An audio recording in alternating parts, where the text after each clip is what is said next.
వారం రోజులుగా వివిధ డిజిటల్ మీడియా ఛానల్స్ కానీ యూట్యూబ్ ఛానల్స్ కానీ సోషల్ మీడియా ప్లాట్ఫామ్స్ అయినటువంటి Facebook, Twitter, Insta, యూట్యూబ్లలో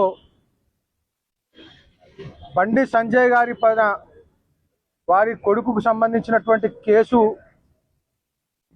Bandi Sanjay గారికి అంటగడుతూ జరుగుతున్నటువంటి దుష్ప్రచారం పైన లేనిపోని ఆరోపణలు, చాలా డిమీనింగ్గా డిఫెమేటరీగా వస్తున్నటువంటి కంటెంట్స్ పైన బండి సంజయ్ గారు నిన్న సిటీ సివిల్ కోర్టుని డిఫమేషన్ సూట్ ద్వారా ఆశ్రయించడం జరిగింది.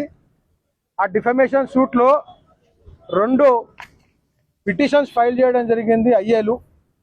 ఆ ఐఏల సారాంశం ఏంటంటే, ఈ వారం రోజులుగా బండి సంజయ్ గారి పైన మీడియా ఛానల్స్లో కానీ, శాటిలైట్ ఛానల్స్ కానీ, యూట్యూబ్ ఛానల్స్ కానీ, సోషల్ మీడియా ప్లాట్ఫామ్స్ అయినటువంటి ఫేస్బుక్, వాట్సాప్, ఇన్స్టాగ్రామ్, యూట్యూబ్లో, ట్విట్టర్లో జరుగుతున్నటువంటి డిఫమేటరీ కంటెంట్ను వెంటనే పోస్ట్ చేయకుండా అన్ని ఛానల్స్ కూడా గ్యాగ్ ఆర్డర్ పాస్ చేయడం జరిగింది సిటీ సివిల్ కోర్ట్.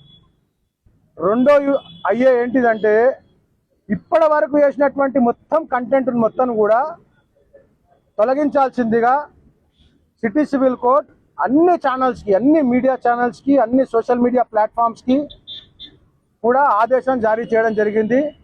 ఇప్పుడే ఆర్డర్ పాస్ అయింది. ఆర్డర్ కాపీ మా చేతికి రాగానే మేము అన్ని మీడియా ఛానల్స్ కూడా పంపడం జరుగుతుంది. త్రూ పోస్ట్ కానీ, త్రూ మెయిల్ కానీ పంపడం జరుగుతుంది. ఇది జాయింట్ ఐ ఆర్డరు. దీంట్లో పేర్కొన్నటువంటి వారి పేరే కాకుండా ఎవరెవరైతే రకరకాల పేర్లతోటి ఛానల్స్ నడుపుతూ ఉన్నారో, రకరకాల పేర్లతోటి యూట్యూబ్ ఛానల్స్ నడుపుతున్నారో, ఫేస్బుక్లలో పోస్ట్ చేస్తున్నారో, ఇందులో పేరు లేకున్నా కానీ వారందరికీ కూడా ఈ గ్యాగ్ ఆర్డర్ వర్తిస్తుంది. ఇది ఒక బ్లాంకెట్ ఆర్డర్. కాబట్టి ఎవరు కూడా ఈ నిమిషం నుంచి బండి సంజయ్ గారికి వారి కొడుకు పైన ఉన్నటువంటి కేసును ఆపాదిస్తూ డిఫమేటరీ కంటెంట్ను పోస్ట్ చేయడానికి వీలు లేదు.